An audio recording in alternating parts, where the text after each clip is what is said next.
Hello there. Don't have a good day. Have a great day. Talk to me, Goose. I'm gonna steal the Declaration of Independence. Why so serious? Squirrel! I could do this all day. Are you watching closely?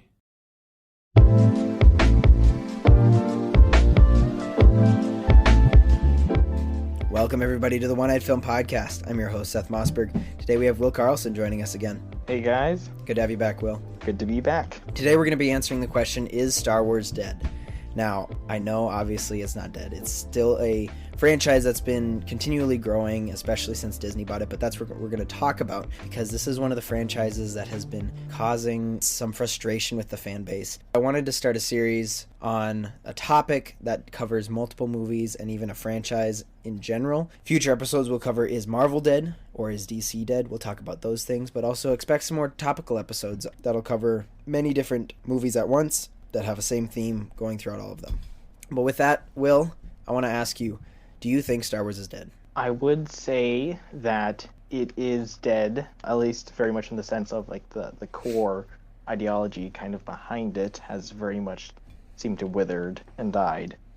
And I suppose just for a bit of context, I'm not exactly the biggest Star Wars nerd out there. My first introduction into the series was watching actually going in chronological order, watching like the original prequel ones and then watching the original trilogy, and then eventually when the new sequel trilogy came out, watching that in order. That's kind of my main introduction. I have watched some of the Clone Wars, but I'm not as much of a Star Wars fanatic as other people are, which is fine.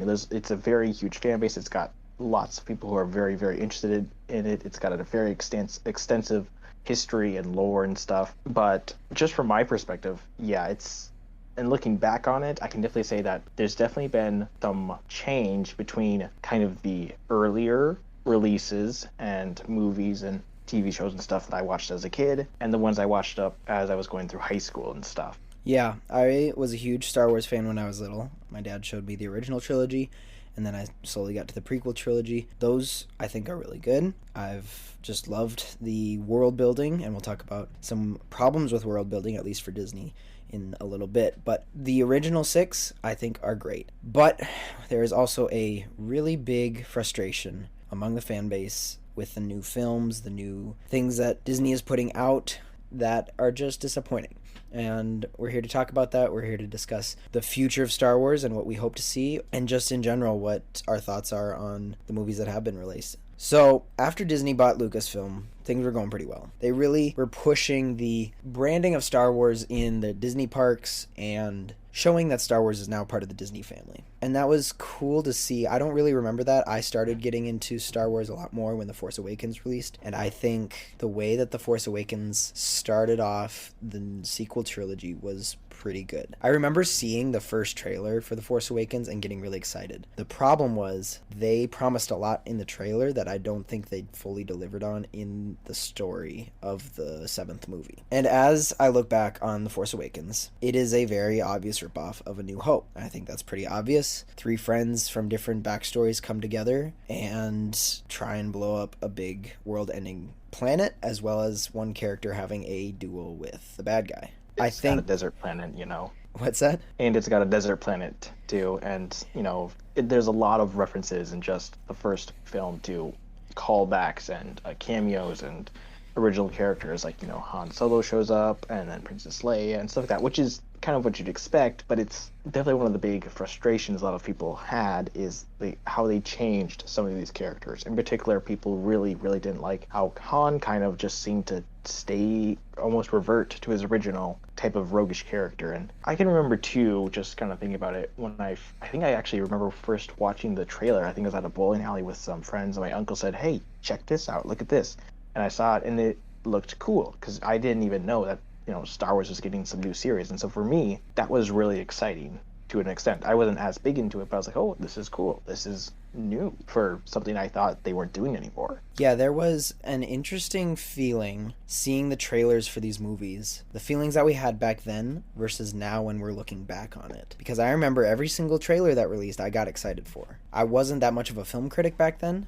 I don't think I'm that much of a film critic now, but here I am with a film podcast, so what can I say? But the excitement that comes from seeing those Star Wars trailers was really cool. And looking forward from when those released, I was excited. Looking back now, I'm pretty disappointed. We'll talk about that here in a second. Yeah, I can distinctly remember a couple of times when, I think it was actually you, because you were very much into like the breakdowns of everything, even especially Marvel. But I remember a couple times, like when The Last Jedi and I think The Rise of Skywalker, when those were kind of coming out, we would watch like the trailers and discuss and say, oh, look at this thing, look at this little detail. And there's the breakdown videos by New Rockstars, I think in particular, that we really liked. And, we just dug into that stuff because it was like, oh, what more can we learn about this new film or whatever? And that was something I very distinctly remember from high school and such. Yeah, I remember when I was probably a sophomore, my friend Wyatt Walls and I would talk at youth group for hours about Star Wars. Like, we loved Star Wars so much, and I think that was right when The Force Awakens was releasing that my love for the franchise was peaking,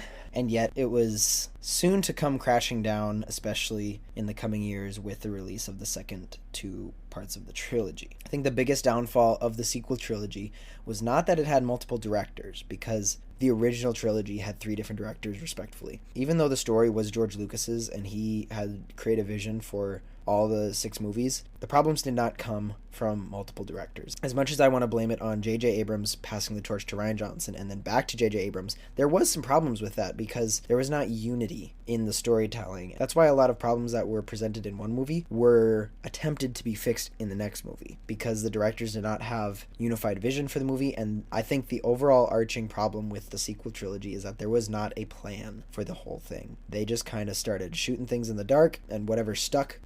And that was disappointing as the series went on, to realize they didn't have a plan for their overarching story. This is pretty obvious when you realize that J.J. Abrams wanted to do something with Snoke and Rey's parents and all those things that were setting up something to be expounded on in the next couple movies. But in episode 8, when Rian Johnson took over, it was obvious that he didn't want anything that Abrams had set up, because he killed Snoke. He said that Rey's parents were nobodies, and then by that point we were left with, what do we do for episode 9? Those plot points have already been summed up in episode 8. So in episode 9, when Abrams took it back, he kept everything, obviously, that was in episode 8, but he revamped it so that, yes, Rey's parents were nobodies, but they were also the son and daughter-in-law of Palpatine, and Snoke was a clone of Palpatine, or whatever he was. Obviously, Abrams was disappointed in how Johnson handled that, but by killing off Snoke, like Johnson did, it left no bad guy for episode 9. So I don't really blame J.J. Abrams for bringing back Palpatine, because Johnson had really messed with his story. Snoke could have been so much more, but he turned out to be just another clone, and this is what happens when you don't have a story that's consistent,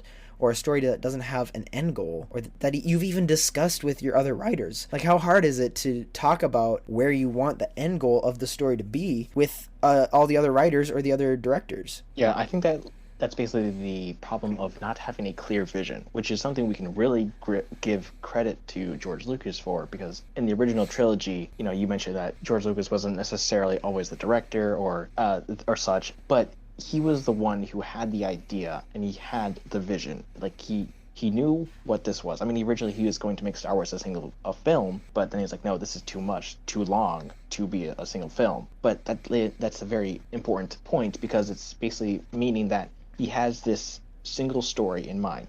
He knows what he wants to do, what he wants to say, and he's going to tell it. He has the beginning and the end. That's very important in structuring any plot, movie, story, whatever. And I think with the Star Wars movies, a lot of it is just, remember when? Hey, remember this thing you used to love as a kid? Ooh, what if we did something different a little? But they didn't really have a clear vision of what they wanted the story to be or end with. At least with different directors and stuff, it makes it a lot more difficult to achieve whatever story, because people have different ideas behind it, instead of just with George Lucas, who was like, no, this is what it's going to be, this is how it's going to go, I've got it. Yeah, he had a plan. Obviously, he was one person who had complete creative control over the first 6 movies, and he had a plan for the sequels. Like, he had everything planned out. Obviously, he planned out the original trilogy, he planned out the prequels, he knew where the end goal was, whether it was Luke's redemption, Vader's redemption, whether it was getting Anakin to become Darth Vader. Obi-Wan to become the old man in the desert, all of that, he had a plan for it. And even before he sold Star Wars to Disney, he had a plan for the sequel trilogy. He wanted Luke Skywalker to become the new Jedi Master, training younglings so that he could reignite the Jedi Order. And Leia would be restarting the Republic. They would continue to follow the original trilogy characters while also introducing old ones. He loved the idea of bringing Darth Maul back because even though he killed him in Episode 1, he supported the idea of bringing him back for the Clone Wars.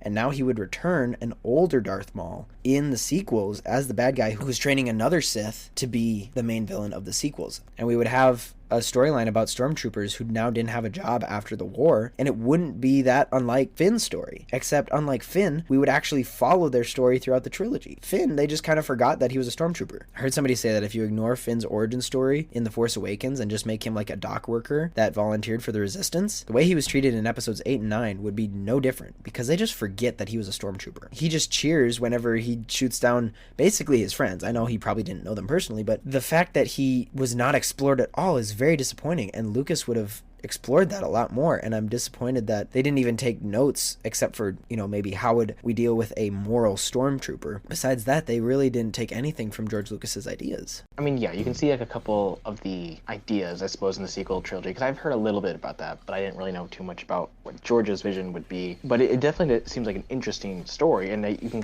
kind of see, for example, the stormtrooper idea that was probably developed later into the First Order, which is said to be the remnants of the Imperials in the original trilogy, who went off into the unknown reaches, formed this, basically just the Empire 2.0 with different designs. But it's very interesting to see what they went with. When I first watched it, I thought, oh, this is some interesting ideas they've got here. Thinking back now about it, I can kind of see how it wasn't necessarily implemented very well, but I could still see some very interesting plots and concepts and characters that they could have developed. And if they had like a good vision and some good story execution, this sequel trilogy, even if it was different from what George Lucas had wanted, would have been pretty cool, honestly. I mean, I don't know if you've ever watched the video. I think Nando V Movies put out this video, which was really interesting. It was basically a animated short about one of the scripts that was developed for episode 9, but it was never passed through, and it was very different from what the final product was. And it's a lot of this stuff is like very interesting and like, oh, that's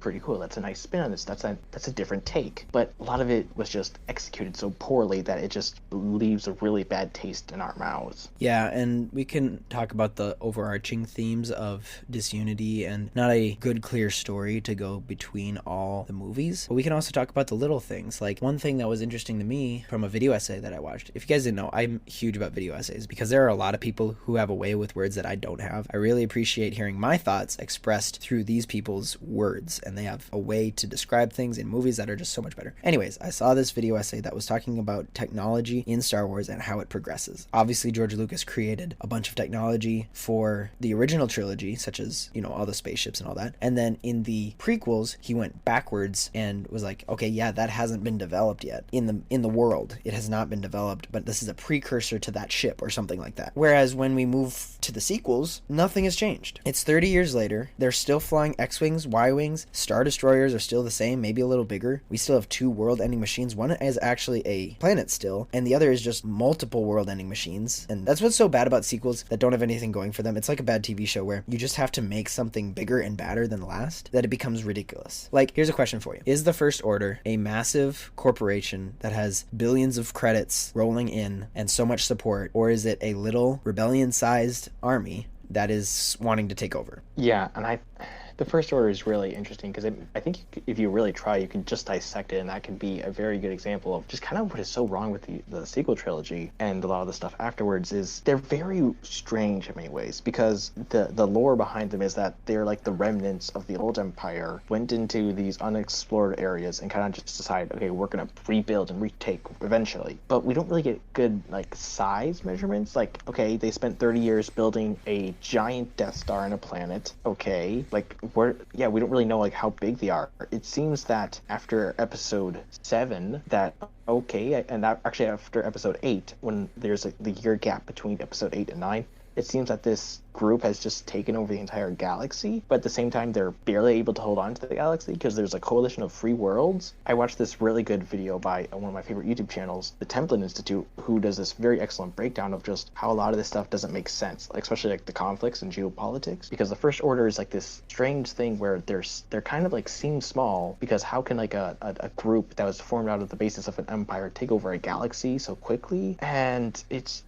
I mean, true, they took out the capital of the Republic, but even still, there's a lot of strange things going on here. But I just think the First Order is a really good example of how a lot of the stuff in the sequel trilogy just doesn't really seem to make sense. So kind of bizarre, and I think that's due to partially the lack of vision of what they wanted to do. They want, like, different people and writers and directors have different visions for what this ultimate bad guy is, or what this ultimate bad guy villain organization is, and so that suffers, or the First Order suffers in that regard. And I gotta say, there's a lot going on in the sequels. There are a lot of plot points. There's a lot of stories going on. I don't want to say this definitively because there's some exceptions from the previous trilogies, but the prequels had Obi-Wan and Anakin, and they were their main characters. Even as much as the entirety of Star Wars was meant to be the Skywalker story, the main character of the prequels was really Obi-Wan. Really? You think so? Yeah, definitely think that, considering how Obi-Wan was a side character, or very, very strong supporting character in the original trilogy, he was one of the main characters. He and Anakin were the main characters of the prequels. And we followed them, the two of them, back and forth across the galaxy. The original trilogy obviously had Luke, Han, and Leia, and they were together most of the time. Luke went off and trained with Yoda. Han and Leia stayed and had their own adventures, and there were probably two-ish stories going on at the same time. In the sequels, there's just a lot of plot points. You have Finn and Rose going off to do something in episode 8. You have Poe staying on the ship with Admiral Holdo and Leia.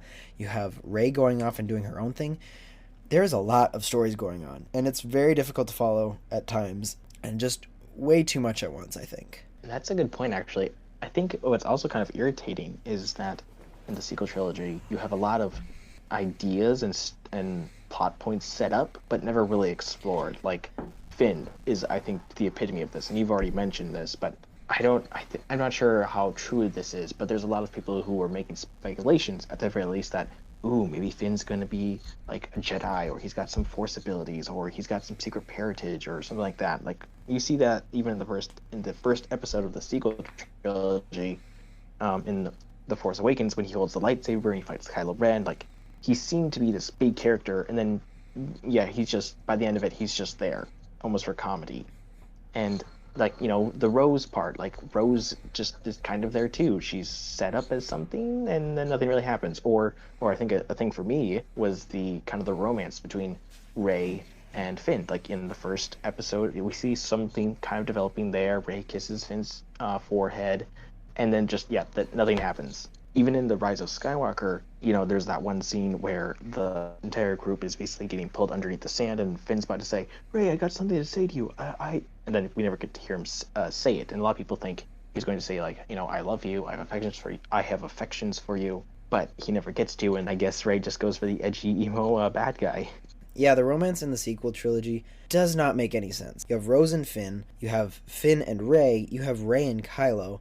You have a lot of romance that doesn't make any sense and really doesn't have either a backstory or goes anywhere. Like, Rose and Finn doesn't go anywhere except for the one kiss in The Last Jedi. For Rey and Kylo, there was nothing leading up to that kiss. There is no reason they should have kissed. The only reason they did that is for the Reylo fans. It was unnecessary. There was nothing that showed that would mean anything to the story. There's nothing in the story that was building up to that. It just happened. That's what bugs me a lot, is when movies just add a kiss in there between people who have no romantic chemistry. It's really annoying. And on top of that, you mentioned how characters were used throughout the trilogy, and I know that there have been a lot of interviews with the actors who, one, kind of went through hell on set. The racially different cast, like Kelly Marie Tran, who plays Rose, and John Boyega, who plays Finn, they really went through hell on set because I don't think they were treated very well. They've told some kind of horror stories about just the things that they had to deal with on set, and that they would never come back to Star Wars, which is really disappointing. And just the way that they treated, like, Rose's character. She was a really strong supporting character in episode 8, and basically a nobody in episode 9. She just disappears. She's in a couple scenes to remind us she's there, and then she's gone. It's really frustrating how these characters were just kind of forgotten about and ignored. There are story arcs. People will say that Finn had a really really great story arc. It didn't go past the first movie. Like, there's nothing that grew him, and Rey is the only one who we really see grow, and that's saying something, because she did not really change that much. She was already strong with the Force at the beginning. She just learned to control it better, I guess. I don't think there's any reason to say that any of these characters developed any more than they did by the first movie. Yeah, that's interesting. I haven't actually heard that before, but I have heard, I can't say the guy's name, but the actor who plays Finn, John Boyega, or however you say his last name, but I have heard that, he basically just is like, I'm just gonna get my paycheck and just do it. That's all. It doesn't matter too much to me, because I just don't care, considering how they treat my character that I'm playing. But you've touched on to Rey too, and people are just really, really irritated with Rey. It's interesting because I'm not necessarily a part of the Star Wars fan base or whatever. But I am interested in it. I do like the lore and stuff. But I was on one of the wikis on fandom, and I was basically just asking a question. Hey, what do you think is gonna happen after the sequel trilogy? I'm just kind of curious concerning Rey. What happens to Rey afterwards now? And most people are just like, hopefully she dies or something, because they just did not like her. Even in just that simple example, there's so many people who just do not like Rey at all, because she's basically the epitome of a Mary Sue. Yeah, I've heard that argument a lot. You mentioned a while ago that there were a lot of plot points that were not fleshed out, and a lot of people would argue that they did not execute Chekhov's gun really well. Chekhov's gun, for those of you who don't know, is a literary device where you show or tell a part of the plot and then expand upon it later by calling back to it. Chekhov's gun is a specific reference to the idea that in a play, if there's a gun in the first act, it will be used in the second or third act. It's you set up something beforehand, and it's used afterwards. Like, you don't just put anything out there for no reason. Exactly. You show something and then you do something with it. If you focus a specific shot on a element of the story, there is probably good reason why you were directing attention to that. Either visually with framing something specifically so the audience can see it, or telling the audience an important element of the story that will come into play later. And there are so many times in the sequel trilogy where they just aren't expounded upon. They're shown it and then it's gone. Like, you don't come back to it, you think it's going to be important, and it's never touched upon again. It's really frustrating. But on top of that, I have a frustration with Disney not taking risks. Sometimes they took risks in the areas where they should have been safe, and they were safe when they had to take risks. You can't be creative without taking risks, and Disney does not like taking risks. They know what draws in the money and draws in the people to see the movies, and you know what that is? Nostalgia. You're right, it's nostalgia and cameos alongside it. Disney thinks, and they're kind of right, that if they put in a famous face, that people will come in and see it. Unfortunately, that's shouldn't be the case, but it is most definitely the case. I do not like that they had to turn to 3 completely unrelated characters to make Boba Fett somewhat likable. If you took away Luke, Ahsoka, and Mando, that show would be unwatchable. It's pretty bad the way it is, but if you took away those 3, that show would be terrible. It's because they rely so much on cameos and nostalgia to try and bring you back. That's why the first trailer of The Force Awakens had Chewie and Han in it, because they knew that if they didn't relate this somehow to the nostalgia of the old movies, nobody would come see it. But now that they've promised Han and Chewie back, and then eventually they brought Luke and Leia back, now people will come and see it. But this is just a ploy to try and get people back into the theater for something they remember from the good old days, and not actually new and interesting stories. And I think actually The Force Awakens is a really good example of kind of this post-Disney cynicism that has really seeped into basically every fan base, just in media in general. In 2015, 2014, kind of around that period, we really started to get this first taste of, hey, remember this? Well, it's back, and then people are like, oh, this is great. We're getting something new for something old franchise, and it's terrible. And people hate it, and then soon it just happens again and again and again and again. That's a topic for an entirely different episode, but at least in Star Wars for sure, people thought, oh, we get this new sequel trilogy, we're gonna get new TV shows, we're gonna get all this cool new stuff. And admittedly, some of this stuff is really interesting, but especially nowadays, people just look at Disney and they're just kind of disappointed and cynical at anything that comes out now, because of just how many franchises that have been ruined by this idea of, hey, remember this popular character? Or, hey, look at this person you know? Or, hey, remember all this cool stuff you remember? It's not even brought back well, which is even worse. There is a balance between a well-rounded cameo that is necessary to the story and one that is just shoved in there for no reason. I would say that Ahsoka in Mandalorian Season 2 was a very good cameo. It wasn't even a cameo. They were just using a very well-known character that was already established in the Clone Wars and bringing her to live action to actually play a part in the story. story. Like, she took Grogu so that she could train him and also bring him to Luke. But on the other hand, you have Book of Boba Fett that brings in Cad Bane. Yes, it works for the story, but he was only there so that we could get excited for the possibilities that this meant for Star Wars, when in the end it didn't go anywhere. It was just another bad guy that if you had replaced him with a more interesting bad guy, an original bad guy, it would have been even better than just using someone from the Clone Wars and then killing him like they did. There's also a sweet spot where you can have a cameo that's good but doesn't add anything to the story. I think of Ponda Baba in Rogue One, where they bump into the guys that Luke and Obi-Wan meet in the bar in Mos Eisley. You bump into them and the camera focuses on them for 5 seconds and then we move on with the story. Like, I think that was a great Easter egg that didn't take up any time and didn't add anything to the story, and it was a nod to the audience. This is the same people that we will meet in A New Hope. That's a good nod. That's why I think Rogue One was really well handled, is because it was not too reliant on old characters. It did kind of work with Grand Moff Tarkin a little bit, and people have ideas about that character being brought back with CGI. It's worth discussion. Yeah, it's a tricky thing, but there's definitely a good way to handle it, and it is a bit subjective to a degree. I mean, I definitely say that for pretty much most of like the movies that came out.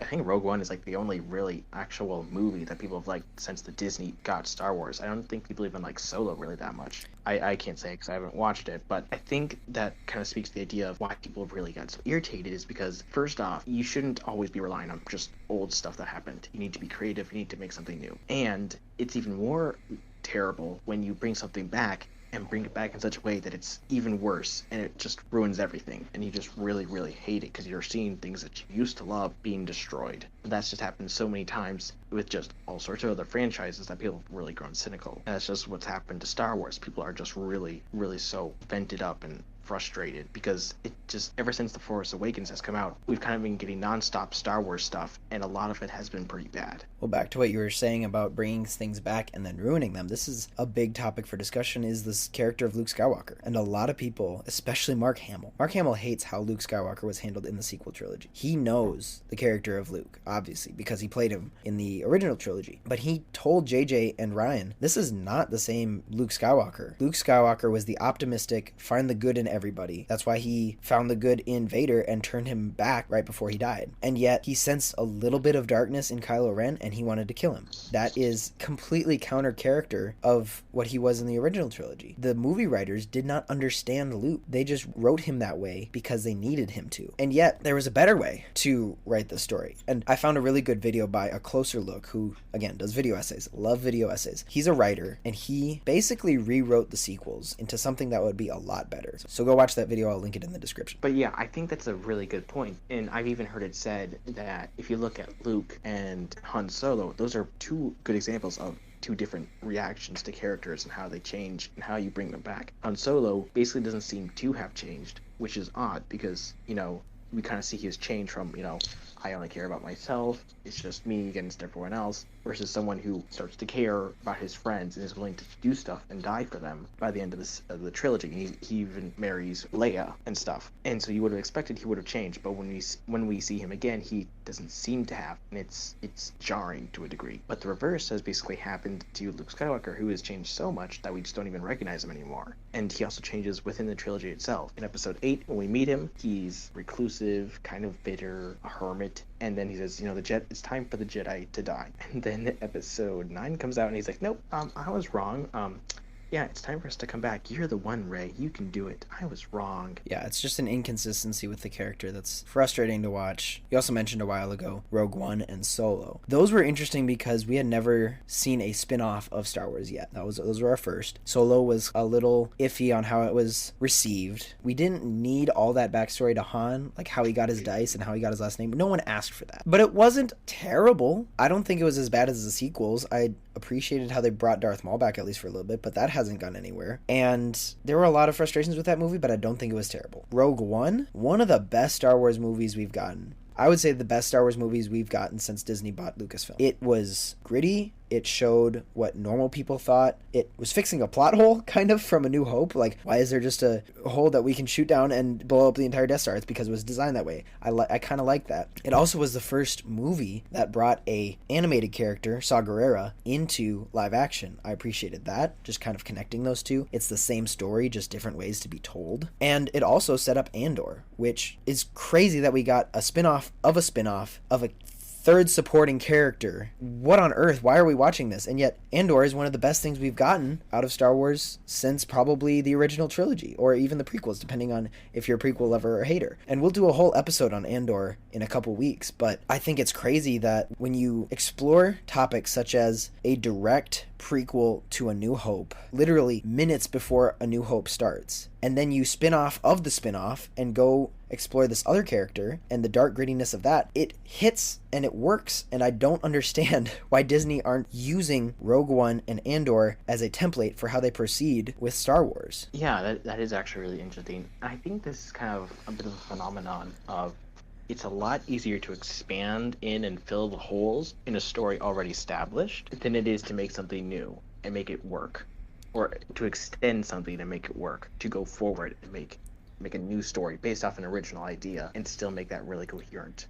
And it's also interesting too, because I think that one of the reasons Rogue One works so well is because it's a bit of a more ordinary perspective compared to kind of like the high space opera feel of the original trilogy, where we focus on these big characters.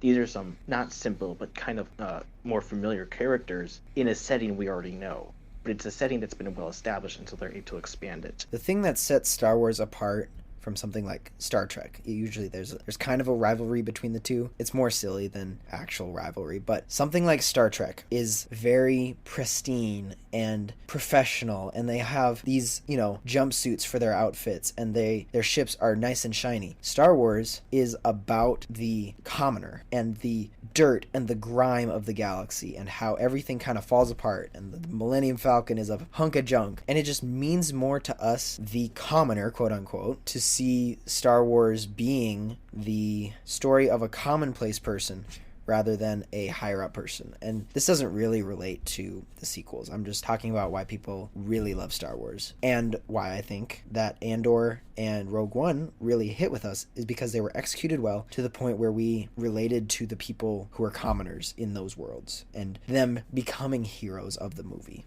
That's kind of what we want from a movie, is to make us feel like we could do that and bring us into a world where the average person can do great things. Exactly. And I think going back to the idea of the vision, or having a clear vision, I think something Rogue One and a lot of pretty much the only good stuff we've gotten from Disney Star Wars is stuff that's set in the prequel originals period, is because we have this vision of what Star Wars is. We already know what to do. We just need to fill in the gaps. So for Rogue One, we have this clear vision, or relatively speaking, we need to get to this certain point. We've already got the end established. Now we just need to work on how we get there. I think that's a lot easier than, all right, original trilogy, where do we go from here? And I don't know, actually, why don't we just kind of right now kind of just look at everything that's kind of come out since Disney got Star Wars and just kind of see what we like. Because I know that Rebels came out, and a lot of people like that. I watched that when I was for a little bit, and I've seen like the first and third and fourth season, and those were pretty good.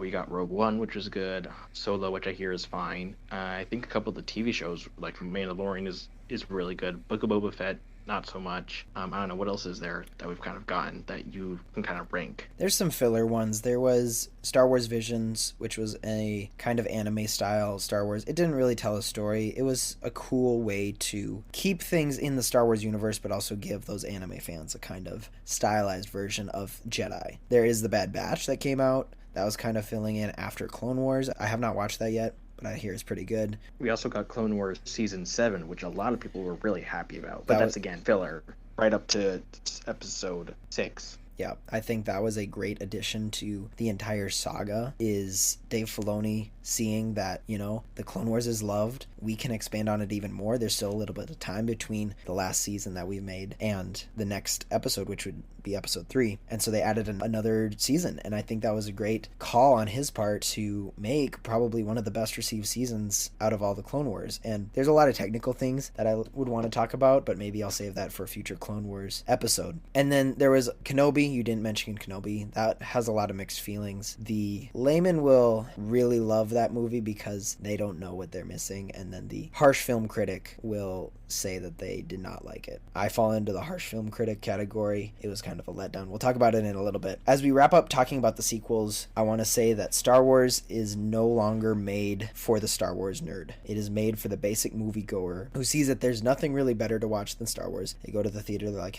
let's see Star Wars. And the Star Wars nerd goes to the movie and maybe gets a little bit of a cameo, a little bit of nostalgia. They say it's great, but then you realize that there was no world building. You look back on the sequels and you realize that yes, there may have been literal world building, as in certain new planets like Jakku and Cantobite and the Salt Planet, but they're still just ripoffs of the original trilogy. Jakku is just Tatooine. There's nothing that sets it apart, and the Salt Planet just looks exactly the same as Hoth. It just says it's salt. It's not actually snow. What makes a movie good at world building is that you think that there's more to the story after the camera shuts off. That's what George Lucas did really well. That's why there are encyclopedias and backstories and books to everything that happens in the Star Wars universe. Yes, a lot of it is made up for fun, but when you watch A New Hope and you wonder what does moisture farmers do, you know that Luke is a moisture farmer, and yet you don't know anything about it. You know that there's more to that story. In the prequels, when you go to Naboo and you see all of the Gungans and you're like, they have a whole civilization. There's more to be explored. There's not really that feeling in the sequels. It just feels like that set exists for the story and nothing more than that. And that's why I think The Lord of the Rings is so good, is because the books, when J.R.R. Tolkien wrote them, he wrote the world first. He created the world, the species, the languages, all of that first, and then wrote a story around that. That's why it's so beloved, is because the world building is extraordinary.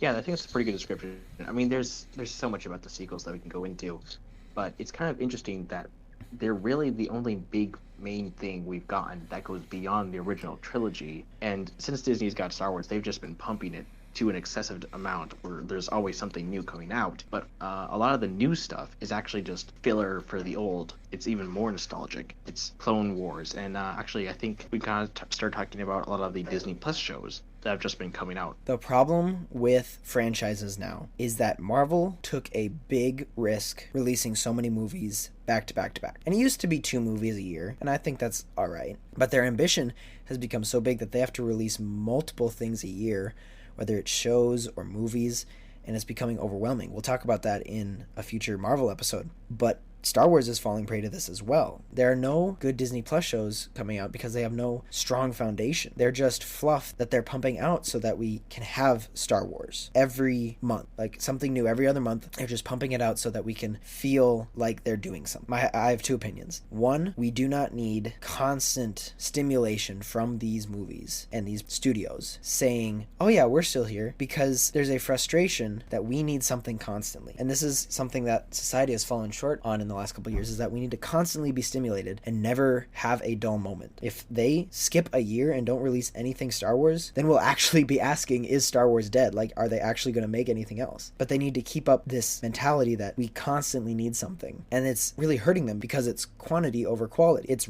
really bad shows being pumped out faster so that we get that Star Wars feeling, but it's not good. It's not quality. And I think Disney Plus and streaming services have killed Hollywood, because you have the feeling that you need to stretch it out over 9, 12 episodes. And yet these things could have easily been movies. Kenobi really should have been a movie. Mandalorian, I think, works well as a TV show, but I think you could have made that into a movie as well. I think the way that things are being developed as shows instead of movies is not the way to go. Like I said, Kenobi could have easily been a movie, but because they felt the need to make it a Disney Plus show, they had to expand parts of the story and just fill it with fluff so that you could make 6 40-minute episodes rather than 1 2-hour movie. Like, there was enough content that you could have made Kenobi into a movie and released it in theaters rather than filled it with fluff and expanded it over 6 weeks. But the streaming services need people to be subscribing. That's how they make money. I mean, it's a business move. It's a marketing move. You can't just release something on your platform so that people can buy a free trial, watch it, not get any of their money, and then leave and make no money from it. Like,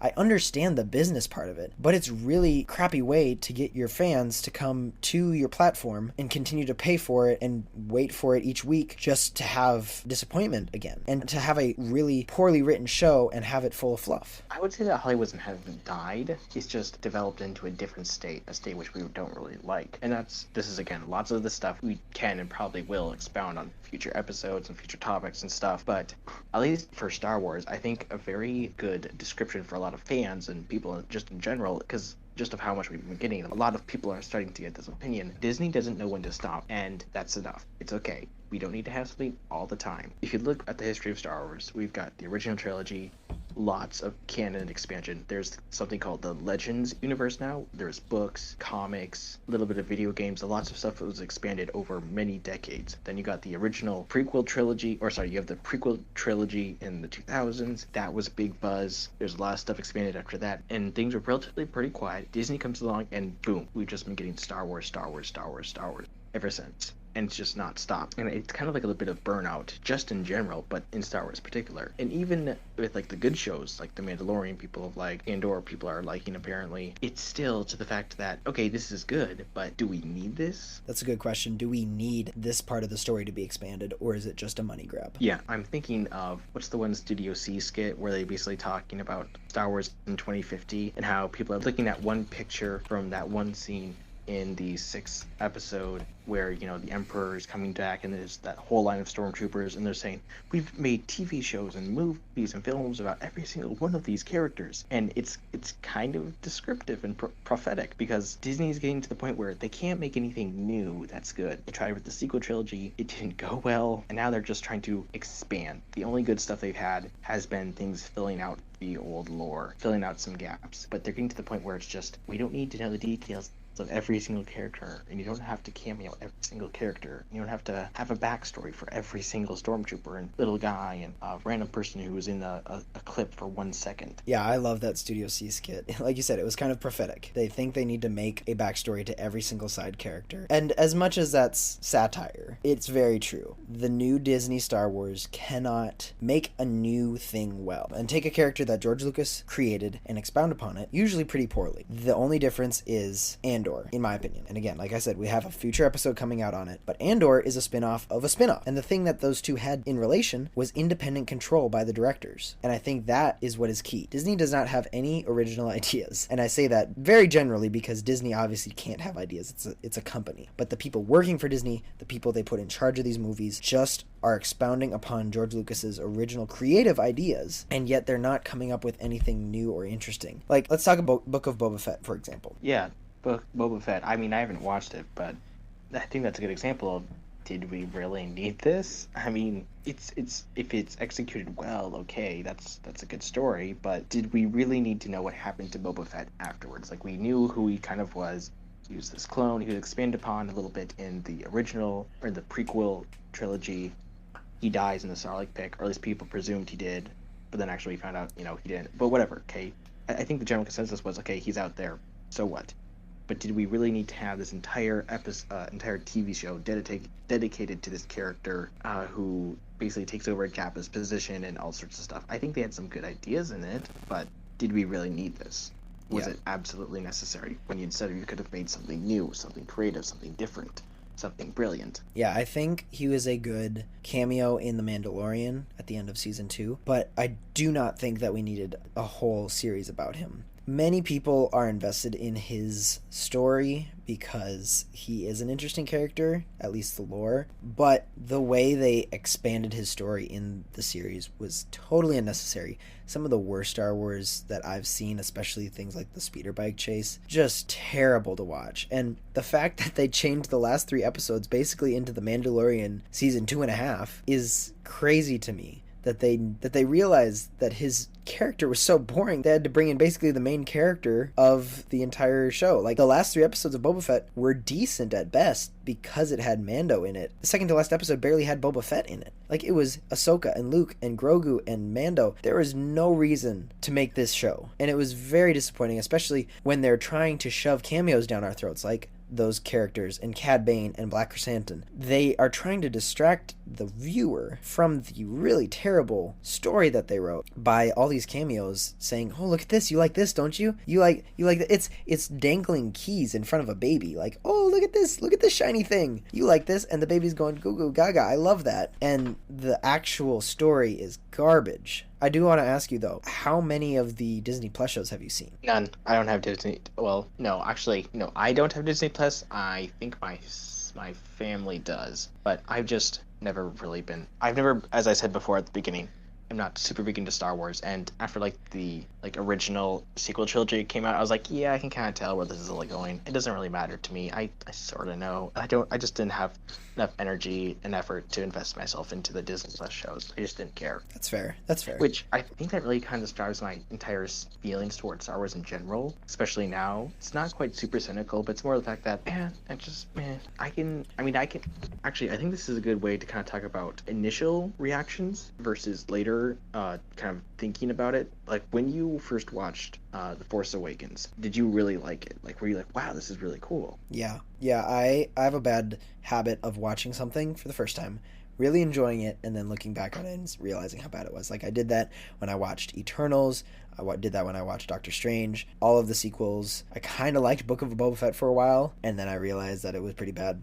Like, those things, I have a bad tendency to enjoy them initially and then realize how bad they are. So a lot of people really like The Mandalorian. I appreciated it for the technological advancement of the virtual production and the volume stage that they created for this, so that you can film things using Unreal Engine and these wraparound screens that make it a lot cheaper to film movies. And I talked about this a little bit in last week's episode, where it is a lot cheaper to make these movies on the virtual production set. It gives people who work on 3D environments more jobs, because you are now creating the world around the person as you're filming. Like, you can change things on a whim. I think this technology they've created is really good. But The Mandalorian feels like it's being filmed in a box, because it is. Like, everything feels so enclosed and tight. Even though you may have a really expansive environment on the screens, you can still tell that it's not filmed on location. And that's what's frustrating, is that a lot of these films just feel so small, or like a expensive fan film, or even a really cheap fan film in some cases. It just doesn't feel grand anymore. Except, again, Andor. I mentioned this in last week's episode. Andor films on location, and it just feels so grand and big. There's nothing like it. It just feels like Star Wars. It feels like it's real, because it is. And as much as the virtual production can replicate reality and make production a lot cheaper, it is not what Star Wars needs. It is enclosing Star Wars in a space that limits their ability to make a connection with the audience and make them go wow. Now, it makes me go wow because I love the technological advance of that way of producing things, but it has an effect on the viewer. I don't appreciate that technology advancing is cutting off the viewer from a feeling that they have about the movie. Which is really ironic, because it's the intention of technology to make that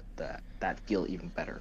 That's just the reliance of CGI that has grown. You talked about this in the Maverick episode, Josh, how Maverick feels really cool because they used actual jets and like a lot of on-set stuff. And CGI is very powerful, and you will attest to this because that's kind of your thing with animation. But especially with like real life acting stuff, a lot of people have just kind of tired of the CGI reliance. Now, I know you haven't really been keeping up with the Disney Plus shows, but I want to talk about Kenobi for a little bit, and how it was very disappointing to a lot of people, but also really rewarding to a lot of others. It had its moments. Yeah. This is one of those shows that falls under the bad movies/shows with good moments. It was really poorly made, and the more I think about it, the more it irks me to think about certain scenes that are just garbage. Like, they're really badly written, and I don't know how this got past Disney executives who are supposed to make good movies.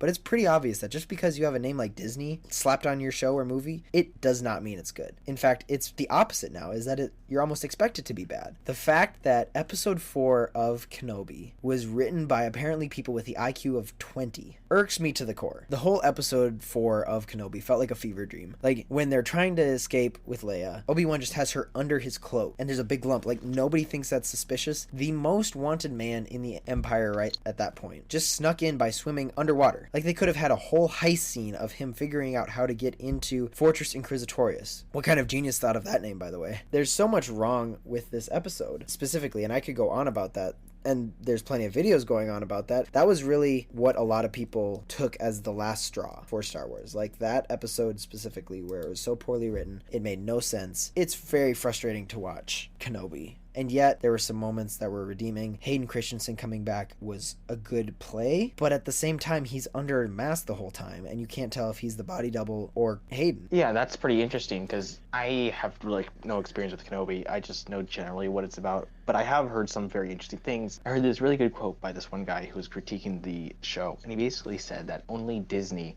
can make Vader seem like an idiot, a buffoon, and a badass in 1 minute. Yep, that pretty much sums up Darth Vader's story arc in Kenobi. Because I hear a lot of like really interesting things, like the one scene where his mask is kind of torn, and he like it filters between Anakin's voice and Vader's voice and says, you didn't kill Anakin Skywalker, Obi-Wan. I killed him. That sounds pretty cool. And, I hear stuff about Vader ripping down doors and bringing down ships because he's just so angry at Kenobi. But at the same time, I think this TV show is a really good example of, did we really need this? Did we really need to hear about Kenobi's story after episode 3? I don't really think so, because we know how he ends up. Yeah, I hear you, but I also think that it could have been really well made. It had a lot of potential. It could have been really good, and yet they dropped the ball. If you had told me that either Kenobi or Andor was going to carry the Star Wars franchise into the next phase, I would have told you Kenobi, because it's one of the main characters. Like I said, he was one of the main characters from the prequels, and yet they dropped the ball on it in a terrible way. Like, yes, you're hearing these things secondhand, but I can say firsthand that Darth Vader's monologue when his helmet was sliced open, really, really well done. They cut between James Earl Jones and Hayden Christensen speaking, and just that emphasizes the duality between Anakin fighting for what he believes is true and Darth Vader, who has succumbed to the dark side. That scene specifically was really well made. But besides that, there is not a lot in Kenobi that I can praise. Like I said about the other show, it seems like a high budget fan film. The whole thing is very forgetful. It's not very memorable. The setting for the epic showdown that we were so excited for, so disappointing. Like, just the whole thing. I can keep going on. The whole show is very disappointing. And the way they wrote it, Vader seems to have lost IQ points in between episode 3 and episode 4. Like, he's supposed to be the most terrifying villain of all movie history. And we got a glance of that in Rogue One. Like, his bloodthirsty, willing to just kill anyone is shown really well in something like Rogue One. And yet, I can keep saying it's disappointing. Kenobi was really disappointing. That's all I have to say. Let's leave it at that. The only other things I have to say about the Star Wars franchise at the moment is Andor. Again, I'm going to talk about this in a couple weeks with Isaac Schmutzer, my good friends, who has a lot to say about this. I think it was a really good show that, again, had complete creative control by the director, but we'll talk about that later and why it's so good. The second part I wanted to talk about is the animated shows, mostly headed up by Jon Favreau and Dave Filoni. Those guys know how to do Star Wars. They kind of dropped the ball for the few episodes they directed of Book of Boba Fett, but I don't think those were their fault. Besides that, Mandalorian, Bad Batch, Clone Wars, Rebels, all really iconic for the Star Wars franchise at the moment, and they know what the future of Star Wars is. They know what the fans want, and I wish that they had more opportunities to do things, and I hope that they continue to grow The Mandalorian into more than just a cameo-driven story. They know how to write an original story. They know how to expand the universe while not ruining something that George Lucas created. As for the future of Star Wars, I really want Ahsoka to be a really good show. Mando Season 3 will probably be really hit or miss. Acolyte sounds really promising. That's probably the first thing we're going to get outside of kind of the bookends of A Phantom Menace and The Rise of Skywalker. Like, we kind of have that area of story that we've been staying inside. But the Acolyte was going to go back to the High Republic, and I think that would be really cool to see. Where we're at with Star Wars right now is really disappointing. I've said this multiple times. Jon Favreau and Dave Filoni, kind of the forefront of Star Wars, the good Star Wars, and also the direction that Andor is going, is kind of the only hope. Right now, Jon Favreau, Dave Filoni, and Tony Gilroy have a vision for Star Wars. They know what the fans want. They know what will make the big bucks. I wish they would just let these guys have it and run with it, but I don't think that's the case. All of this is leading up to the big question, is Star Wars dead? Will, is Star Wars dead? I mean, at this point, as I said before at the beginning, I'd say that the core is dead, yes, because people just, it's become Marvelized, you could say, where it's kind of lost its heart, and it's just, I think, at least, I'll kind of give two things. I think, first off, what I think the future of Star Wars is going to be like is kind of what we've been getting, lots, just more and more and more pumping out until it becomes too much, and people say, that's enough. We don't want anymore, and I'm kind of disappointed about that. And I think, but what I think the future should be about is less about putting out all this stuff. I think we could use a well-deserved break for the franchise, personally. But even if they keep on doing stuff, just remember the core. What is Star Wars about? It's about family. It's about what George Lucas wrote about. It's about these ideas, you know, like it's got some politics into there. It's about good and evil, and about dark and light, and balance and the Force and things like that. And we have to remember why we watch these movies and why they're being made. And I'd say at this point, yeah, the Star Wars franchise is maybe not so much dead, but it's getting old. It's doing too much in its old age.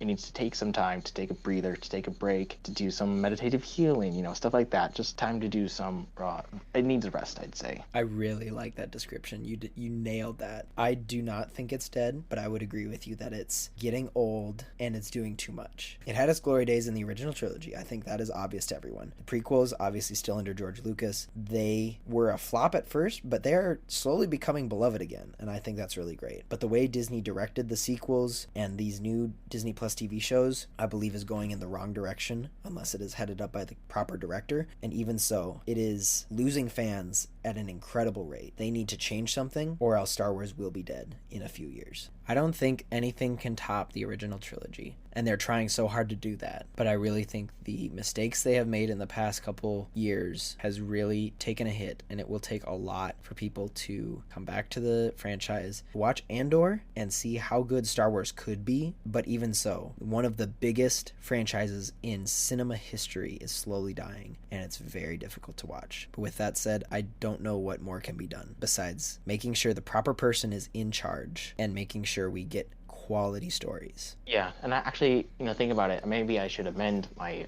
previous rhetoric before. Star Wars is something incredible, and I think it can still be something incredible, but I think one of the great failures of modern cinema is to accept the fact that some things need to end. Not everything needs to go on. And I think Star Wars can have a great end. It can have this really powerful impact for generations, but I think it's also the fact that maybe we need, instead of looking towards the past, we need to look towards the future and to build something new that's even better than this. I think that's the lesson we can learn, is that maybe the best the best things need to come to an end, and maybe Disney shouldn't have continued on with the story. There's no turning back now, but I want to see a franchise, a modern franchise, stop and just finish. Movie studios are so money hungry that it is financially a bad idea to stop making movies. And yet, that overwhelmingly takes over the feeling of just finishing a saga and leaving it. There should be more value in finishing a saga well than continuing it on forever. Right now, I can never see Star Wars, Marvel ending their movie-making endeavors. It is disappointing that they can't come to a conclusion and just leave it at that.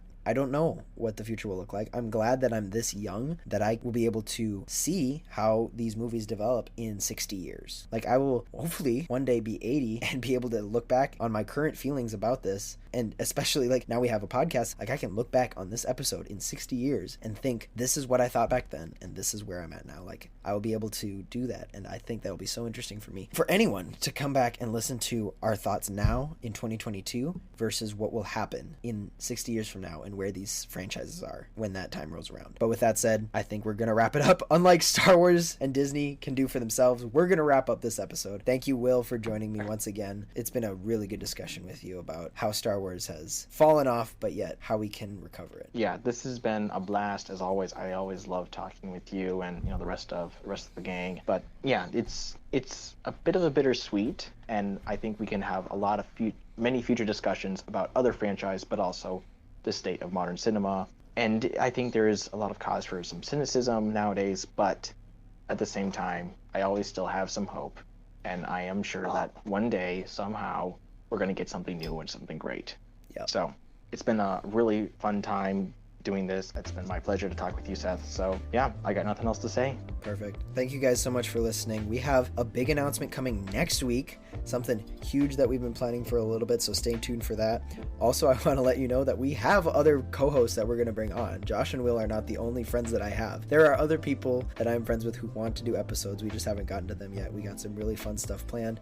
We have a big announcement next week for something that we have ready for Christmas, so stay tuned for that. Please check out our Discord, where we have good discussion on the episodes that we release each week. Follow our Instagram, where we have some cool memes and just announcements about when episodes go live. Share this with your friends. Follow us on Spotify, on Apple Podcasts, on Amazon Music. Anywhere you get your podcast, you can listen. If you enjoy this, please share it with your friends. I'm sure they'll enjoy it too. Yeah, we definitely want to keep on growing our community and reaching out, talking and meeting with new people. So please feel free to share and talk about this, and talk with us too as well. Yeah, the whole point of this podcast was to encourage discussion among a community, and I really want to have as many people a part of it as possible. possible. So join our social media pages, both Discord and Instagram. We got some great people on there, some good discussion we'll have. But with that said, thank you all for listening. We'll see you next week. Have a good day. Peace. See you later, guys.